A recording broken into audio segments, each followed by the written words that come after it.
ज्योतिषशास्त्रानुसार वाढदिवस हा केवळ आनंदाचा दिवस नसून तो तुमच्या आयुष्यातील एक नवीन ग्रहांच्या चक्राची सुरुवात असतो. ज्या दिवशी सूर्य तुमच्या जन्माच्या वेळी ज्या राशीत आणि अंशावर होता त्याच ठिकाणी पुन्हा येतो, तो तुमचा खरा ज्योतिषीय वाढदिवस मानला जातो. हा दिवस तुमच्या वैयक्तिक नवीन वर्षाची सुरुवात दर्शवतो, जिथे ग्रहांची स्थिती तुम्हाला येणाऱ्या वर्षासाठी ऊर्जा देते. तिथी आणि नक्षत्रांप्रमाणे वाढदिवस साजरा केल्याने ग्रहांचे शुभ फळ मिळण्यास मदत होते.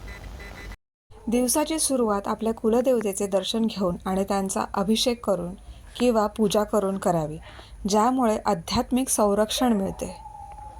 वडीलधाऱ्यांच्या पाया पडणे हे ज्योतिषशास्त्रात गुरु आणि सूर्याला बलवान करण्याचा उत्तम मार्ग मानला जातो. वाढदिवसाला मेणबत्त्या विझवण्याऐवजी दिवा लावणे शुभ मानले जाते. अग्नी हा चैतन्याचे प्रतीक आहे, त्यामुळे तो प्रज्वलित ठेवणे प्रगतीचे लक्षण मानले जाते.